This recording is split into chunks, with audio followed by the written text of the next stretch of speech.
जिद और जल्दबाजी जीवन की गति को रोक देते हैं। जिद और जल्दबाजी वो लोग करते हैं जो जीवित हैं और इस दौरान आजादी का जमकर दोहन भी कर रहे हैं। लेकिन आज हम आपको बताएंगे कि जीवन का असली अर्थ जिद नहीं बल्कि जज्बा है। इसके केंद्र में 6 साल की उस बच्ची की कहानी है जिसकी मृत्यु के बाद उसके शरीर के 4 अंगों का दान किया गया। इस अंगदान ने इस बच्ची को अमर बना दिया। इस बच्ची का नाम है रोली प्रजापति, जो देश की राजधानी दिल्ली के पास नोएडा में अपने परिवार के साथ रहती थी। लेकिन 27 अप्रैल की रात एक व्यक्ति ने इस बच्ची की गोली मारकर हत्या कर दी और इसके बाद इस बच्ची के माता पिता ने तय किया कि वो इसके जरूरी अंगों का दान कर देंगे। और अब 6 साल की ये बच्ची दिल्ली एम्स के इतिहास में सबसे कम उम्र की ऑर्गन डोनर बन गई है। उसने अपनी मृत्यु के बाद 4 लोगों को नया जीवन दिया है। हालांकि इस बच्ची पर गोली चलाने वाले व्यक्ति की अब तक गिरफ्तारी नहीं हो पाई है। इस बच्ची की कहानी हमें बताती है कि अमर होने के लिए और मोक्ष पाने के लिए आपको लंबा जीवन नहीं बल्कि बड़ा जीवन जीने की जरूरत है। यानी अमर होने के लिए ना तो बड़े बड़े समाधि स्थल और स्मारक बनाने की जरूरत है और ना ही अपने नाम पर पार्क और सड़कों के नाम रखने की जरूरत है। बस जीवन में कुछ ऐसा करने की जरूरत है कि लोग आपको हमेशा याद रखें। भावुक करने वाली इस कहानी के जरिए आज आप जीते जी मृत्यु की कला को सीख जाएंगे। हालांकि इसके साथ ही हम ये भी चाहते हैं कि इस बच्ची की हत्या करने वाले लोगों की भी जल्द गिरफ्तारी होनी चाहिए ताकि इसे इंसाफ भी मिल सके। वैसे इस बच्ची के अंगदान की चर्चा विदेशों में भी हो रही है।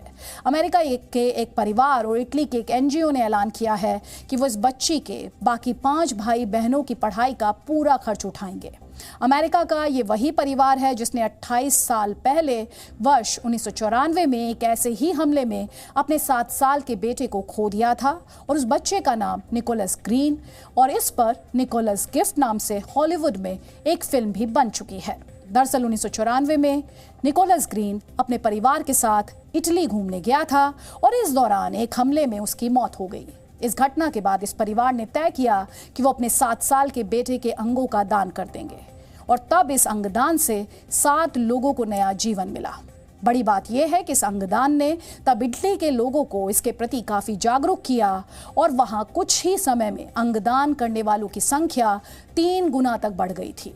इस परिवार को उम्मीद है कि दिल्ली में इस बच्ची के अंगदान के बाद भी भारत के लोग इसके प्रति जागरूक होंगे। अंगदान को आप एक विचार से भी समझ सकते हैं और वो विचार ये है कि don't take your organs to heaven, heaven knows we need them here. यानी अपने अंगों को अपने साथ स्वर्ग लेकर मत जाइए, स्वर्ग से ज्यादा उनकी जरूरत यहाँ है। रोली की मां पूनम प्रजापति पिछले कई दिनों से अपनी 6 साल की रोली को याद करके रो रही हैं। तारीख बदल गई लेकिन आंखों के आंसू नहीं सूखे। 30 अप्रैल को अस्पताल के बाहर एम्बुलेंस से रोली के मृतक शरीर को ले जाते हुई तस्वीर हो, रोली के अंतिम संस्कार का वक्त, या फिर रोली की मौत के 1 दिन बाद की तस्वीर हो। डर इतना है कि पूरा परिवार घर के आंगन में बैठने से भी डरता है। माँ को डर है कि एक बेटी को तो खो चुके हैं, कहीं बाकी के 5 बच्चों पर कोई मुसीबत ना आ जाए। मुझे बहुत डर लगने लगा है। मेरे बच्चे के साथ और कुछ नहीं हो, मेरे घर वाले के साथ या मेरे साथ, वो भी मेरे परिवार वाले हैं। अब तो मेरी बच्ची से बीता है, पता कल को मेरे साथ भी हो सकता है, मेरे घर वाले के साथ। कब तक अंदर रहेंगे दरबार में, कब तक बंद रहेंगे बच्चों को लेकर? बच्चे का भी मन करता है कि हम बाहर घूमे। पिता हरिनारायण प्रजापति 27 अप्रैल के बाद से बेटी को इंसाफ दिलाने के लिए दर दर भटक रहे हैं, लेकिन दोषी अभी तक पुलिस की गिरफ्त में नहीं आए हैं। प्रार्थना कर रहे हैं कि जिस बच्ची ने 4 लोगों को जीवन दान दे दिया, कम से कम उस बच्ची को इंसाफ तो मिल जाए। कि हमारी बच्ची तो चली गई, दूसरे बच्चों की जान बच जाए, इससे अच्छा वही सही है। के इंसाफ के लिए अभी तक कुछ नहीं हुआ है सर, इसका हमें बहुत दुख है सर। हम चाहते हैं कि ये उसके लिए इंसाफ मिले, जो भी दोषी हो उसे सज़ा मिले सर। रोली के परिवार के मुताबिक उन्होंने पुलिस को 4 लोगों का नाम दिया था जिस पर उन्हें शक है कि उन्होंने ही रोली पर गोली चलाई होगी। लेकिन पुलिस दोषियों को पकड़ने के बजाय परिवार वालों पर ही शक कर रही है और उनके घर की तलाशी ली जा रही है। घर पे भी पुलिस ने तलाशी ली थी, पूरा घर छाना था, ये वो सब इधर उधर पूरा देखा था उन्होंने। हमारे ऊपर ही सर शक कर रहे थे, वो बार बार कह रहे थे कि इनका ही करा धरा है, इन्होंने ही सब कुछ करा है। सर लौट फिर के न जाने क्यों पुलिस हम पर ही दबाव बना रही है। 6 वर्ष की रोली प्रजापति की अंगदान और 4 जिंदगियों को बचाने की खबर 30 अप्रैल को सबसे पहले जी न्यूज ने ही आपको दिखाई थी।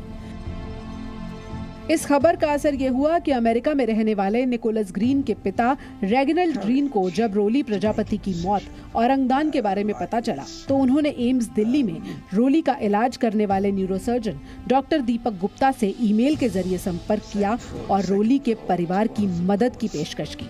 दरअसल आज से कई साल पहले 1994 में रेगिनल्ड ग्रीन के बेटे निकोलस ग्रीन को 7 वर्ष की उम्र में इटली में कुछ इसी तरह गोली मार दी गई थी।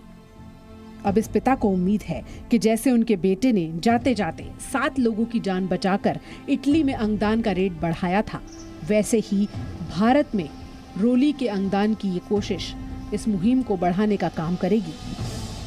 India has got one of the lowest organ donation rates in the world, and it takes a lot of courage to make a decision like this. कहीं ना कहीं जागरूकता हमारे समाज में बहुत कम है। मुझे लगता है कि अंगदान सबसे बड़ा दान है और एक आदमी, चाहे वो बच्चा हो चाहे बड़ा हो, वो कम से कम 6 से 8 लोगों की जान बचा सकता है।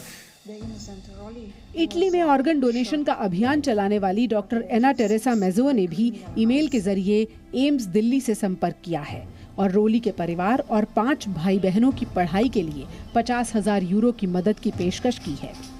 I ensure that the great India will never forget this noble act of generosity. On my side, I promise my help to Roli's siblings during their school studies. And I believe that this beautiful family gave a great message of hope to the entire world. Delhi से शिवांक मिश्रा के साथ पूजा मक्कड़, जी media. कहते हैं जब कोई व्यक्ति इस दुनिया से चला जाता है तो वो लोगों की यादों में हमेशा जीवित रहता है। हालांकि ऑर्गन डोनेशन की मदद से कोई व्यक्ति दूसरों के शरीर में भी जीवित रह सकता है। अब आपको अमर बनाने वाले अंगदान से जुड़ी महत्वपूर्ण जानकारी बताते हैं। हमारे शरीर के जिन 17 अंगों को दान किया जा सकता है उनमें प्रमुख हैं हार्ट, लंग्स, लिवर, किडनीज और स्किन। अंगदान के मामले में हमारे देश में जागरूकता की कमी है। देश में हर वर्ष ऑर्गन ट्रांसप्लांट के लिए 5 लाख अंगों की जरूरत होती है, लेकिन जरूरत के मुताबिक ऑर्गन्स नहीं मिल पाते। हर वर्ष 2 लाख कॉर्निया की जरूरत हुई, लेकिन सिर्फ 50,000 ही दान किए जाते हैं। किडनी के मामले में यह अंतर और भी ज्यादा है। हर वर्ष 2 लाख किडनीज की डिमांड है, लेकिन मिलती हैं सिर्फ 1,684। देश में हार्ट की जरूरत वाले हर 147 लोगों में सिर्फ 1 को ही ये ऑर्गन मिलता है। लीवर के मामले में हर 70 में से 1 व्यक्ति की डिमांड ही पूरी हो पाती है। यानी भारत में ऑर्गन्स की बहुत ज्यादा कमी है। देश में हर 10 लाख लोगों में 1 व्यक्ति भी अंगदान नहीं करता है, जबकि अमेरिका में हर 10 लाख लोगों में 32 और स्पेन में 46 लोग ऑर्गन डोनेट करते हैं। दुनिया में 22 प्रमुख धर्म हैं, इनमें से कोई भी धर्म अंगदान के खिलाफ नहीं है। भगवत गीता के मुताबिक जब किसी व्यक्ति की मृत्यु हो जाती है तो उसकी आत्मा पुनर्जन्म लेती है। शरीर को पुराने कपड़ों की तरह त्याग दिया जाता है, लेकिन आपके शरीर के पुराने कपड़े यानी ऑर्गन्स किसी और के काम आ सकते हैं, उन्हें जीवन दे सकते हैं। अब हम आपको अंगदान करने का तरीका भी बता देते हैं। ऑर्गन्स को डोनेट करने के लिए उम्र की कोई सीमा नहीं है। 1 दिन के बच्चे से लेकर 100 वर्ष के बुजुर्ग भी अंगदान कर सकते हैं। हालांकि 18 वर्ष से 50 वर्ष तक की उम्र में अंगदान करना सबसे बेहतर माना जाता है। अंगदान करने के लिए आप भारत सरकार के national organ and tissue transplant organisation की वेबसाइट पर जाकर खुद को रजिस्टर करवा सकते हैं। इस वेबसाइट का एड्रेस इस समय आपके स्क्रीन पर भी है। धार्मिक मान्यताओं के मुताबिक जीवन देने का काम सिर्फ भगवान कर सकते हैं, लेकिन अंगदान एक ऐसी प्रक्रिया है जिससे दूसरों को जीवन दिया जा सकता है। यानी अंगदान करके कुछ इंसान भी भगवान जैसे बन जाते हैं। Presenting B News app, available on Google Play and App Store. Download it now.